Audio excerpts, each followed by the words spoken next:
तो नमस्कार, आप देख रहे हैं उत्तराखंडी खबरें। मैं हूं नवीन पांडे। उत्तराखंड के मुख्यमंत्री पुष्कर सिंह धामी ने अंतर्राष्ट्रीय वृद्धजन दिवस के अवसर पर हिमालयन कल्चरल सेंटर देहरादून में राज्य स्तरीय कार्यक्रम में हिस्सा लिया। इस मौके पर मुख्यमंत्री ने कहा, देश में बुजुर्गों के कल्याण और देखभाल के लिए कई योजनाएं चल रही हैं। राज्य में मॉडल वृद्धाश्रम बनाए जा रहे हैं और इस बार 150 से ज्यादा मास्टर ट्रेनर तैयार किए जाएंगे ताकि बुजुर्गों की देखभाल बेहतर तरीके से हो सके। इसके अलावा 1300 बुजुर्गों के निःशुल्क मोतियाबिंद ऑपरेशन कराने का भी फैसला लिया गया है।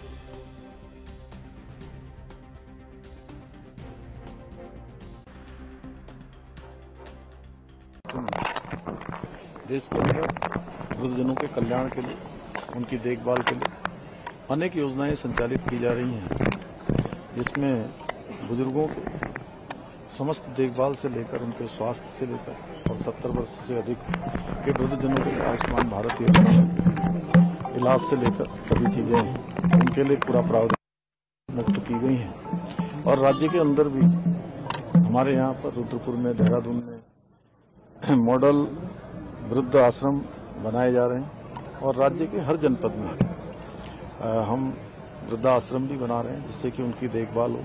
मास्टर ट्रेनर भी उनके लिए तैयार कर रहे हैं। इस वर्ष हमने समस्त राज्य के अंदर जितने भी हमारे वृद्धजन हैं उनको।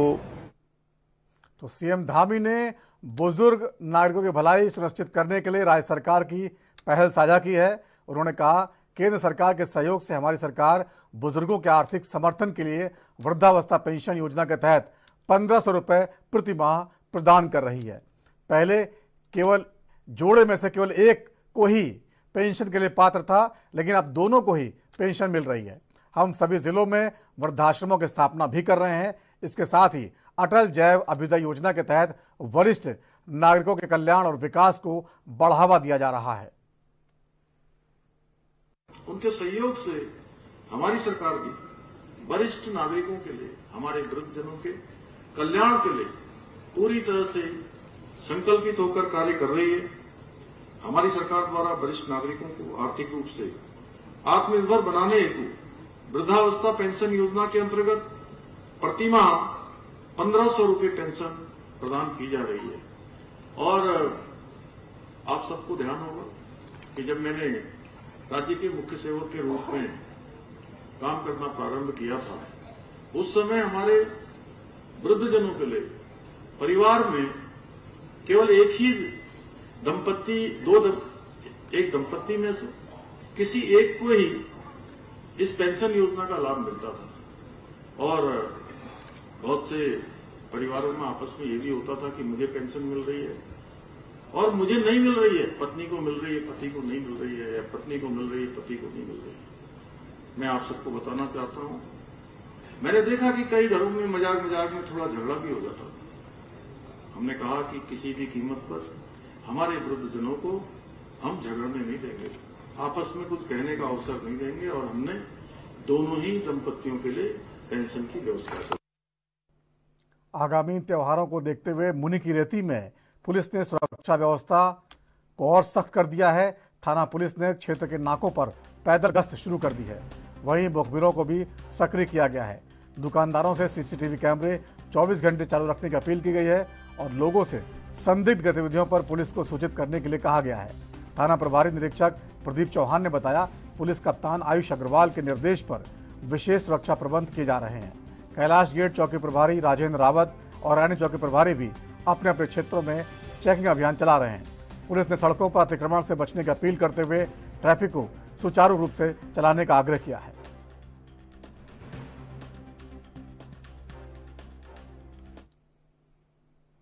मुख्यमंत्री पुष्कर सिंह धामी ने प्रदेश के सभी जिलाधिकारियों को 15 दिन के अंदर सड़कों का गड्ढा मुक्त करने के निर्देश दिए हैं।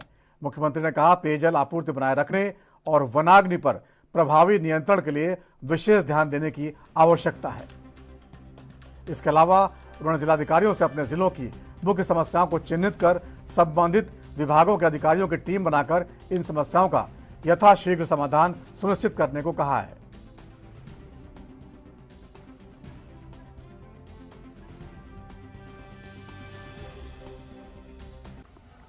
देखिए, अभी तक चूंकि लगातार 3-4 महीनों से हम लोग आपदा, मानसून, इसके कारण से काफ़ी हमारे यहाँ पर क्षति हुई है। हर प्रकार के जो स्थापना स्ट्रक्चर है उसमें से मुख्य रूप से सड़कों की स्थिति खराब हुई है। और चूँकि अब नवरात्रि चल रहे हैं, कल दशहरे का पर्व है, उसके बाद दीपावली आएगी, अनेक त्यौहार आएंगे, लोगों का कामकाज तेज़ी से आगे बढ़ेगा। तो ऐसे समय में सड़कों का ठीक होना बहुत ज़रूरी है। इसलिए हमने कहा है कि जल्दी से जल्दी पैचवर्क का काम शुरू करें।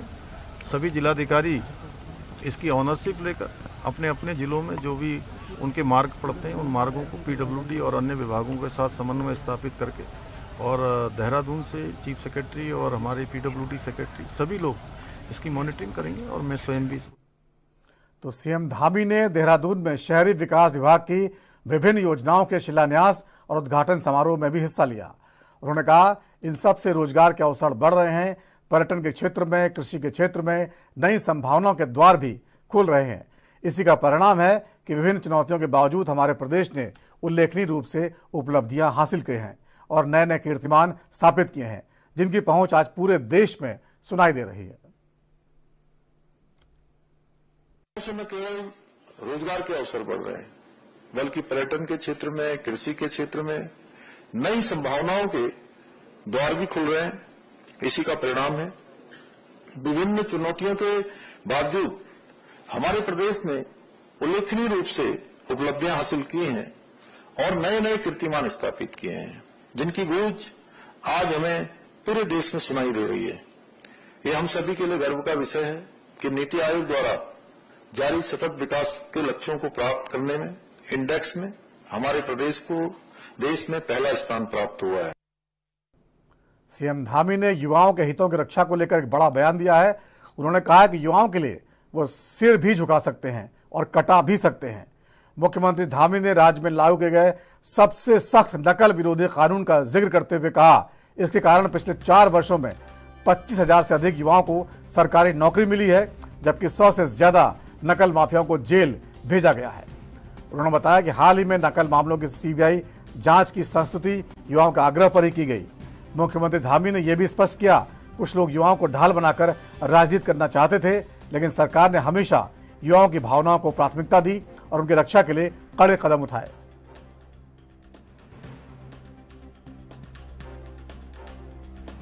इस तरह से आप देखिए लंबे समय से लगभग 8 दिन हो रहे थे और हमारे सभी प्रदेश के हमारे बच्चे, हमारे बेटे बेटियां, हमारे भाई बहन गर्मी में और धूप में वहाँ बैठे थे और वो मांग कर रहे थे। तो निश्चित रूप से ऐसे समय में कुछ लोगों को ज़रूर लगता होगा कि मैं वहाँ क्यों चला गया, मैं झुक गया। मैंने कहा कि उनके लिए झुकना क्या, अगर सर कटाना पड़े तो सर भी कटा सकते हैं, क्योंकि वो हमारे भविष्य हैं। उनको किसी प्रकार की भी परेशानी नहीं होनी चाहिए। जो बीच में एक संवाद ठीक प्रकार से जो नहीं हो पा रहा था, उसमें गैप आ रहा था, तो मैंने स्वयं जाकर वहाँ पर संवाद स्थापित किया है और जो उनकी मांग थी, उनकी मांग के अनुरूप हमने उसको अग्रसारित कर दिया है, अग्रसारित कर रहे हैं। उसकी कार्रवाई हमने प्रारंभ कर दी है। आगे भी हम मिलकर, चूँकि 25,000 नियुक्तियाँ अभी तक संपन्न हुई हैं और बिना किसी नकल के संपन्न हुई हैं, 100 से अधिक नकल माफिया। और ऋषिकेश फायर ब्रिगेड ने अपनी कार्यदक्षता को परखने के लिए हरिद्वार रोड स्थित एक फैक्ट्री में मॉक ड्रिल का आयोजन किया। मॉक ड्रिल के दौरान फायर कर्मियों को फैक्ट्री में आग लगने की सूचना मिली। सूचना मिलते ही फायर कर्मी तुरंत मौके पर पहुंचे और फैक्ट्री में लगी आग को बुझाया। इस दौरान कुछ फैक्ट्री कर्मी घायल भी हुए, जिन्हें समय रहते उपचार के लिए अस्पताल भेजकर उनकी जान बचाई गई। एफएसओ सुनील दत्त तिवारी ने कहा, मॉक ड्रिल का आयोजन सफल रहा। फायर कर्मियों का रिस्पांस टाइम शानदार था और आग बुझाने की प्रक्रिया में भी सुधार देखा गया। इस मौके पर फैक्ट्री कर्मियों को भी आग बुझाने के तरीके सिखाए गए, ताकि भविष्य में किसी भी आपातकालीन स्थिति में वे खुद को सुरक्षित कर सकें।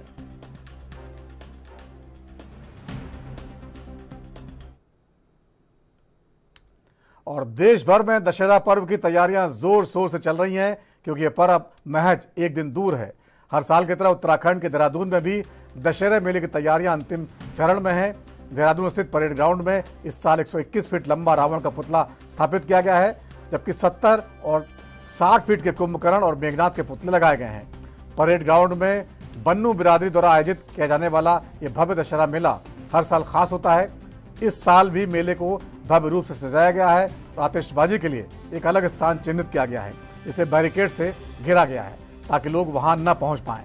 हर साल की तरह विजयदशमी के दिन रावण के पुतला दहन के दौरान मुख्यमंत्री पुष्कर सिंह धामी भी शामिल होते रहे हैं और इस साल भी उनकी उपस्थिति की संभावना जताई जा रही है।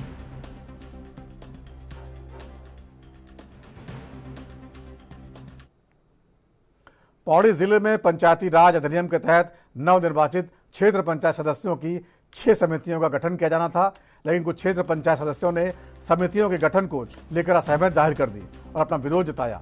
विशेष रूप से ब्लॉक प्रमुख की अध्यक्षता में नियोजन समिति में सभी क्षेत्र पंचायत सदस्य अपने पक्ष को रखते हुए कुछ सदस्यों ने विरोध भी किया। इसके बाद क्षेत्र पंचायत सदस्य सभागार से बाहर निकलकर मुख्य द्वार पर धरने पर बैठ गए और काफी देर तक नारेबाजी करते रहे। इस विवाद के बाद उत्तराखंड पंचायती राज अधिनियम के तहत समितियों का गठन फिलहाल लंबित रखा गया है।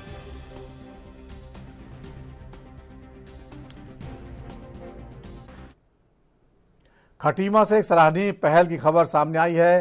पीएम श्री अटल उत्कृष्ट थारू राजकीय इंटर कॉलेज में विकासखंड शिक्षा अधिकारी के तत्वावधान में स्वास्थ्य और शैक्षिक सेमिनार का सफल आयोजन किया गया। इस सेमिनार में विकासखंड के सभी विद्यालयों के प्रधानाचार्य, चयनित छात्राएं और शिक्षक शामिल हुए। कार्यक्रम की शोभा बढ़ाई गई। जिला पंचायत अध्यक्ष अजय मौर्य ने अपनी उपस्थिति से सेमिनार के दौरान उत्कृष्ट कार्य करने वाले प्रधानाचार्यों और शिक्षकों को आदर्श शिक्षक पुरस्कार से सम्मानित किया गया। साथ ही हाल ही में आयोजित पॉलिटेक्निक मॉक टेस्ट में श्रेष्ठ प्रदर्शन करने वाले 60 विद्यार्थियों को भी सम्मान पत्र देकर प्रोत्साहित किया गया।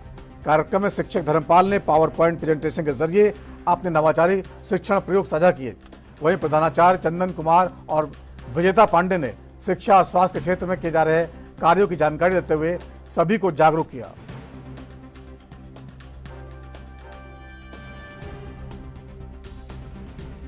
स्वास्थ्य एवं शैक्षिक सेमिनार का आयोजन इसलिए किया गया है क्योंकि ये विभिन्न विद्यालयों के अनुसार में ये पाया गया था कि छात्र छात्रा विभिन्न प्रतियोगी परीक्षाओं में प्रतिभाग करने में हिचकिचाते हैं और उनकी शायद तैयारी भी नहीं होती है। तो इसलिए उन तैयारियों से परिचित करवाने के लिए हमने करीब करीब पूरे विकासखंड में समस्त विद्यालयों में 1000 बच्चों का एक मूक टेस्ट करवाया था। उस मूक टेस्ट के आधार पर हमने जो प्रथम द्वितीय तृतीय स्थान प्राप्त बच्चों को यहाँ पर आमंत्रित किया था और उनके लिए हमने 3-4 पावर पॉइंट प्रेजेंटेशन रखे थे विभिन्न विषयों पर। एक प्रेजेंटेशन स्वास्थ्य विभाग की टीम के लिए द्वारा दिया गया था, दूसरा प्रेजेंटेशन हमारे पॉलिटेक्निक टीम के द्वारा दिया गया है और अन्य जैसे पुस्तकालय के बारे में बताया गया। तो बहुत सारे जो ज्ञानवर्धक प्रेजेंटेशन यहाँ बच्चों को दिए गए हैं। मैं आशा करता हूँ कि इस मॉक टेस्ट और इस प्रिपरेशन से बच्चों को लाभ होगा। हम ये आशा करते हैं कि अगले साल भी हमें कुछ संसाधन प्राप्त होंगे जिसके माध्यम से हम इस तरीके की परीक्षा करवा सकेंगे और बच्चों का एक शैक्षिक स्तर और मानसिक स्तर विभिन्न प्रतियोगी परीक्षाओं के लिए तैयार कर सकेंगे। बीते दिनों कांग्रेस ने यूके SSC परीक्षा मामले में सीबीआई जांच की मांग को लेकर आगामी 3 अक्टूबर को मुख्यमंत्री आवास कूच करने का दावा किया था। हालांकि मुख्यमंत्री ने एक प्रेस वार्ता में युवाओं को आश्वासन दिया यदि वे सीबीआई जांच चाहते हैं तो सरकार इसके लिए तैयार है। इसके बाद युवाओं ने अपना आंदोलन स्थगित कर दिया है। इस पर भाजपा के प्रदेश प्रवक्ता कमलेश रमन ने कांग्रेस पर तंज कसा और कहा कांग्रेस युवाओं के आंदोलन में सम्मिलित होकर अपनी राजनीति चमकाने का प्रयास कर रही थी। उन्होंने ये भी कहा मुख्यमंत्री ने युवाओं की मांगों को माना, जिससे कांग्रेस का मुख्यमंत्री आवास कूच जैसे अहम मुद्दा अब खत्म हो गया है। रमन ने आरोप लगाया कांग्रेस ने युवाओं के कंधे पर बंदूक रखकर दोहरी राजनीति की और 2027 के चुनाव में जीत का सपना देखा है, लेकिन अब यह सब व्यर्थ लग रहा है। उन्होंने कहा कि यदि कांग्रेस अब भी प्रदर्शन करती है तो बेईमानी हो जाएगा। युवाओं के मंच पर जाकर के जिस तरीके से कांग्रेस अपनी राजनीति करने की कोशिश कर रही थी और 3 तारीख का जो उन्होंने आह्वान किया था कि युवाओं के पक्ष में हम मुख्यमंत्री आवास का घेराव करेंगे, मुझे लगता है कि वो सारे मुद्दे अब गौण हो चुके हैं। माननीय मुख्यमंत्री जी ने युवाओं के बीच में जाकर के उनकी उन मांगों को माना है जिनके लिए युवा धरने पर बैठे थे। पर कांग्रेस की ये दोगली राजनीति, दोहरी राजनीति आप देख सकते हैं कि किस तरीके से युवाओं के कंधे पे बंदूक रख के वो 2027 का सपना देख रहे थे। तो मुझे लगता है कि ये कांग्रेस का ये सपना पूरा नहीं होगा और इस वक्त उनका ये धरना प्रदर्शन करना बेमानी सा हो। केंद्रीय राज्य मंत्री अजय टम्टा अपने अल्मोड़ा दौरे के दौरान केंद्र सरकार द्वारा जीएसटी दरों में छूट को लेकर बाजार भ्रमण पर निकले और व्यापारियों एवं आम जनता से जीएसटी दरों के बारे में जानकारी ली। उन्होंने प्रधानमंत्री मोदी सरकार के नेतृत्व में जीएसटी में रियायत देने के ऐतिहासिक फैसले की सराहना की। साथ ही उन्होंने कहा भारी बारिश की वजह से उत्तराखंड, हिमाचल, जम्मू कश्मीर और पंजाब में काफी नुकसान हुआ है। इस आपदा के कारण हुए नुकसान का आकलन करने के लिए रोड विंग की बैठक भी हुई है, जिसमें सड़कों का जायजा लिया गया और शीघ्र ही सभी सड़कों को पुनर्स्थापित कर दिया जाएगा।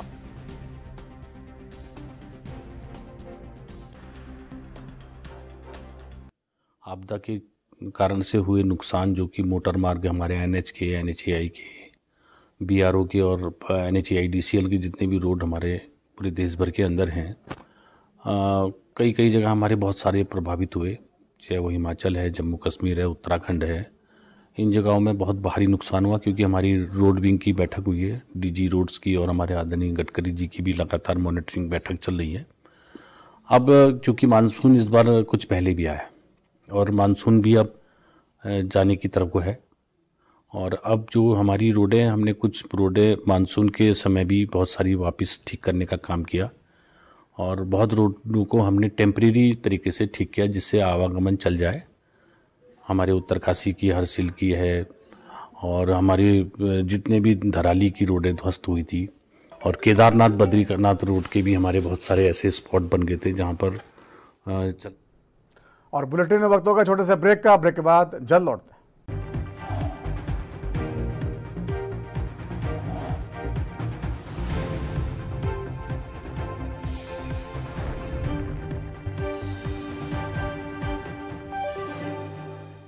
और ब्रेक के बाद एक बार फिर आपका स्वागत है।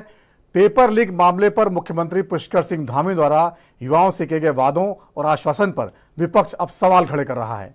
उत्तराखंड कांग्रेस के मुख्य प्रवक्ता गरिमा मेहरा दसौनी ने सीबीआई जांच को लेकर फैलाए जा रहे भ्रम पर हैरानी जाहिर की। उन्होंने कहा, सबसे पहली बात तो यह है, सीबीआई जांच की संस्तुति नहीं की गई। सीबीआई जांच की सिफारिश पुष्कर सिंह धामी केंद्र सरकार को भेजेंगे और केंद्र सरकार निर्णय लेगी कि सीबीआई जांच होनी है या नहीं होनी है। दसौनी ने कहा, उत्तराखंड वासी दूध के जले हैं और छाछ भी फूक फूक कर पीते हैं। 2017 में त्रिवेंद्र रावत ने भी 15 दिन में NH-74 घोटाले की सीबीआई जांच की बात कही थी, लेकिन आज 9 साल बाद भी उत्तराखंड उस सीबीआई जांच की बाट जो रहा है।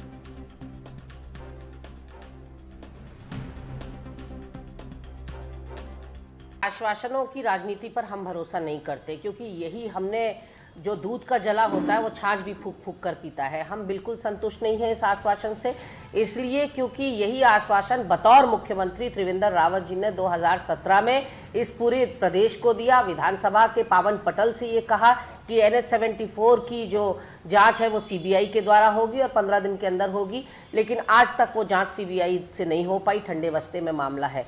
हमारी लगातार मांग थी, उस मांग पर कोई काम नहीं हुआ। हमने कहा सीबीआई जांच यदि हो तो वो हाईकोर्ट के सिटिंग जज की निगरानी में हो, इस पर कोई बात नहीं हुई है। दूसरी तरफ हमने ये कहा था कि SIT की जांच को निरस्त किया जाए। आप मुझे बताइए, ये तो दो नाव में सवार होने वाली बात है कि SIT अपनी जांच करेगी, सीबीआई अपनी जांच करेगी। जांच मानी किसकी जाएगी अगर दोनों की रिपोर्ट जो है। उत्तराखंड में किसी व्यक्ति या कंपनी को बदनाम करने की कोशिश कर पैसे ऐंठने के मामले अक्सर सामने आते रहते हैं। ऐसा ही कुछ मामला इन दिनों राजधानी देहरादून में चर्चाओं का विषय बना हुआ है। दरअसल उत्तरकाशी के रहने वाले अंकित रावत, जो पिछले लंबे समय से देहरादून में ADR ट्रेडिंग कंपनी को संचालित कर रहे हैं, उन पर करोड़ों की धोखाधड़ी का आरोप लगा था, जिसको लेकर अंकित रावत ने कहा उन पर झूठे आरोप लगाए गए थे, जिसकी पुलिस जांच की गई और उसमें उन्हें क्लीन चिट मिल गई। लेकिन विरोधी पक्ष के द्वारा अभी भी उनको मीडिया के माध्यम से बदनाम किया जा रहा है। इसलिए उन्होंने अब आंदोलन का दरवाजा, कोर्ट का दरवाजा खटाने का फैसला किया है और मीडिया के माध्यम से भी वे अपने ऊपर लगे आरोपों का खंडन कर रहे हैं।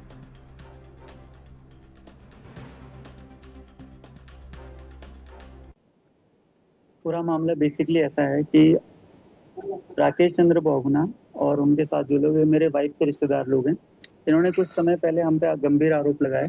पहले तो ये पुलिस में गए, फाइनेंशियल फ्रॉडिंग में गए, वहाँ इन्होंने आरोप लगाए, अपनी वहाँ पे एप्लीकेशंस दी जिसमें कहा गया कि हमारे द्वारा ठगी की गई, जहाँ पे अलग अलग एप्लीकेशन में अलग अलग अमाउंट बताई गई। कहीं वो 17 करोड़ बताई गई, कहीं वो 20 करोड़ बताई गई, कहीं वो 50 करोड़ बताई गई, कहीं वो 60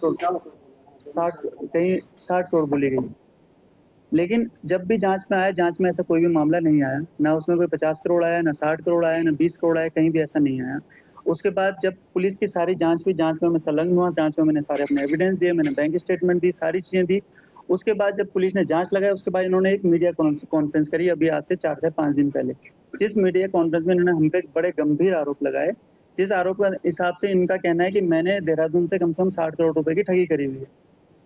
ये इनका पूरा मामला है। मैंने ऐसा कुछ भी नहीं किया है। मैं रिकॉर्ड में से कह रहा हूँ 60 करोड़ तो बहुत। लोकसभा में नेता प्रतिपक्ष और कांग्रेस सांसद राहुल गांधी को सीने में गोली मारने की धमकी देने वाले भारतीय जनता पार्टी केरल के नेता पिंटू के हिंसक बयान पर बीजेपी के राष्ट्रीय नेतृत्व की चुप्पी के खिलाफ उत्तराखंड प्रदेश कांग्रेस के उपाध्यक्ष सूर्यकांत धस्माना ने गांधी पार्क में महात्मा गांधी की प्रतिमा के समक्ष कांग्रेसियों के साथ एक दिवसीय धरना दिया। इस दौरान सूर्यकांत ने कहा, पूरे देश में भाजपा, आरएसएस और उनके लोग लगातार हिंसा को बढ़ावा दे रहे हैं और लोगों को धर्म, जाति, भाषा और क्षेत्र के आधार पर विभाजित कर रहे हैं।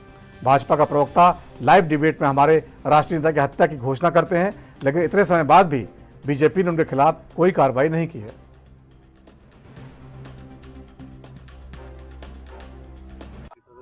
देखिए, आज हमारे साथी मेरे साथ यहाँ पर एक दिवसीय धरना जो हम महात्मा गांधी की जयंती की पूर्व संध्या पर उत्तराखंड प्रदेश कांग्रेस कमेटी की तरफ से ये आक्रोश शांतिपूर्ण तरीके से, अहिंसक तरीके से बापू के चरणों में बैठ करके व्यक्त करने आए हैं।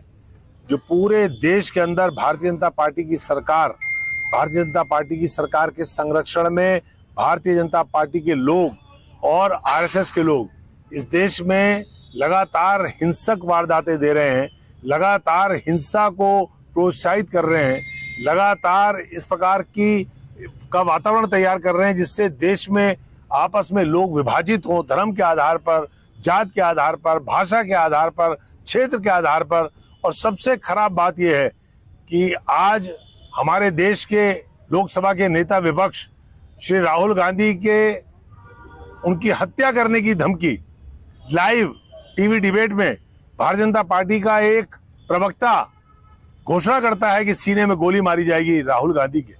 और अब तक इतना समय बीत जाने के बाद भी भारतीय जनता पार्टी ने उसके खिलाफ कोई कार्रवाई नहीं करी, कोई निंदा, कोई किसी प्रकार का खंडन भारतीय जनता पार्टी। उधर केदारनाथ धाम में श्रद्धालुओं की संख्या लगातार बढ़ती जा रही है। केदारनाथ के विधायक आशा नौटियाल ने बताया, हर दिन 10 से 12 हजार श्रद्धालु बाबा केदार के दर्शन के लिए आ रहे हैं। इस बढ़ती संख्या के बीच कांग्रेस की प्रदेश प्रवक्ता डॉक्टर प्रतिमा सिंह ने अपनी चिंता जाहिर की है। उन्होंने कहा कि सरकार को केवल आंकड़ों पर ध्यान नहीं देना चाहिए, बल्कि 4 धाम यात्रा पर आने वाले श्रद्धालुओं के लिए आवश्यक सुविधाओं का ध्यान भी रखना चाहिए। डॉक्टर सिंह ने यह भी कहा कि श्रद्धालु जब दर्शन कर घर लौटें तो उन्हें एक खास अनुभव मिले, ताकि उत्तराखंड की व्यवस्था, रीति रिवाज और परंपराओं का जिक्र देश विदेश में जाकर कर सके।